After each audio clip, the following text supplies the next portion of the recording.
Vous le connaissez tous, c'est votre pire ennemi quand vous jouez en ligne. Pire que la team qui feed l'équipe adverse. Pire que la recherche interminable pour une partie. Je parle bien évidemment du lag. Mais comment ça marche? Et surtout, comment l'éviter? Eh bien, on va parler de tout ça aujourd'hui. Salut, c'est Lo de la chaîne TechMaker et aujourd'hui, on va parler du ping, de la latence et du lag. Mais c'est quoi la latence? Eh bien, c'est le retard qu'il y a entre votre ordinateur et le serveur distant. C'est-à-dire que s'il y a une latence de 50 millisecondes, eh bien l'action que vous effectuerez sur votre clavier sera effectuée derrière sur le serveur 50 millisecondes plus tard. Alors pour jouer à Dofus, c'est peut-être pas très important au vu de la nature tour par tour du jeu, mais sur un jeu qui demande un petit peu plus de réactivité comme un Counter-Strike Global Offensive, eh bien là chaque milliseconde de latence est crucial. C'est d'ailleurs pour ça que la plupart des parties pro se font en LAN, pour ainsi supprimer totalement cette latence, pour justement avoir une réponse instantanée du serveur. Bon, on peut pas non plus la supprimer totalement, mais ça la réduit vraiment un maximum. C'est donc pour ça que c'est ultra important de l'optimiser. Bon, vous pouvez plus sortir l'excuse du lag si vous êtes naze, mais au moins ça sera pas un handicap non plus. Bon, déjà la base de la base, cette latence est altérée par votre qualité de connexion, et de manière plus précise par votre vitesse de download et d'upload. L'upload quand vous envoyez un ordre vers le serveur, et le download lorsque ce dernier vous renvoie une information. Pour connaître ces valeurs, il y a un très bon site qui le fait qui s'appelle speedtest.net, qui va permettre d'évaluer vos valeurs de download et d'upload. Ce dernier va donc envoyer des données à un serveur, puis en renvoyer à votre ordinateur pour ainsi estimer votre vitesse de connexion et donc votre upload et votre download. Je vous conseille tout de même de ne rien faire tourner à côté de ces tests parce que sinon ça risque d'altérer pas mal les résultats. Il y a trois causes principales à la latence. Tout d'abord une bande passante saturée, par exemple ta sœur télécharge, tes parents regardent la télé via la box, et bien tout ça ce sont des paramètres qui vont altérer la connexion. Et donc créer une saturation, et lorsque la bande passante est saturée, eh bien les données vont faire la queue pour être envoyées, ce qui va créer une sorte de bouchon. Il y a aussi la distance entre le PC et le serveur. Chaque étape du trajet rajoute de la latence. Par exemple entre le PC et la box, entre la box et le répétiteur, et tous les autres systèmes par lesquels vont passer nos données avant d'arriver à notre cible. D'ailleurs, il existe un outil pour voir le cheminement de nos données qui s'appelle Traceroute. Ce site va analyser le cheminement d'une donnée depuis leur serveur jusqu'à votre ordinateur, avec le ping de chacune de ces étapes. Et pour finir, eh bien le dernier gros facteur, c'est la qualité de la ligne. Pour faire simple, une mauvaise ligne entraîne des erreurs. Et ces erreurs, eh bien il faut les corriger, donc ça crée des corrections d'erreurs qui vont prendre aussi un délai supplémentaire. Chez certains opérateurs, on peut d'ailleurs décider comment sont gérées ces erreurs. Par exemple en supprimant carrément la correction d'erreurs. Alors dans les faits, on peut dire que ça diminue la latence, mais donc ça peut impliquer des pertes de données étant donné qu'elles seront pas corrigées, et voire des pertes de paquets et des pertes d'images. Ce qui peut donc créer des drops et donc une instabilité sur la ligne.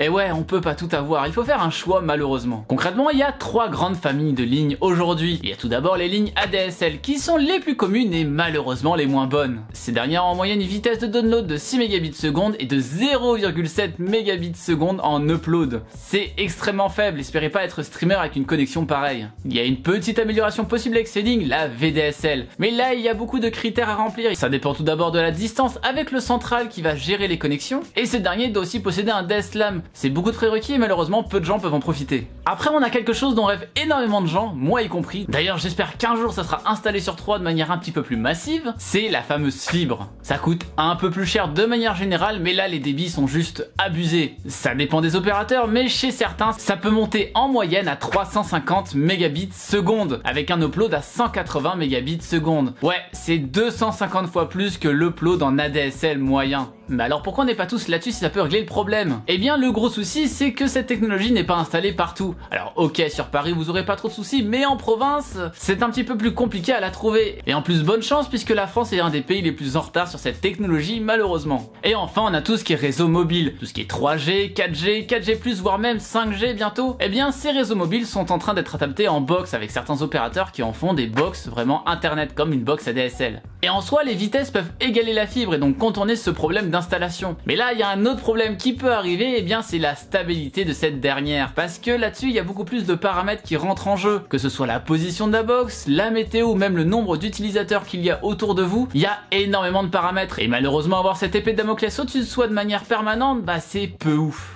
Donc y a pas vraiment de solution pour améliorer sa ligne directement, à part peut-être essayer différents modes de gestion des paquets comme on l'a vu tout à l'heure. Mais pas de panique, une connexion ADSL suffit largement pour jouer, c'est pas ça le problème. Non, le problème le plus majeur c'est les gens qui sont sur cette connexion et qui vont la saturer. Et imaginez si tout le monde autour est en train de regarder du streaming, de télécharger ou voire même de passer des coups de téléphone. Certes ça bouffe rien en bande passante, mais ça le fait quand même. Et bien tout ça, ça fait que les données traînent à être envoyées parce qu'il y en a beaucoup trop à envoyer d'un coup. Ce qui fait que ça crée un bouchon et que là la latence ne sera pas de 50 50 millisecondes, mais elle va monter, et ça peut monter à 200, 500, 1000, 8000. Et imaginez avoir 8 secondes de latence sur un jeu, c'est juste totalement injouable. Si vous connaissez ce calvaire, je pense que vous savez de quoi je parle. Surtout que certains jeux, pour essayer de cacher cette misère, vont vous faire croire que le jeu fonctionne toujours de manière correcte. On peut penser à World of Warcraft qui continue les déplacements sur votre écran. Mais sauf que sur le serveur, il ne se passe rien. Sur votre écran, vous vous voyez bouger, mais tous les joueurs autour de vous vous voient marcher sur place. Et ça crée une certaine frustration de ne pas se rendre compte tout de suite qu'on a un certain problème. Pour éviter cela, en dehors de la solution de museler toute votre famille,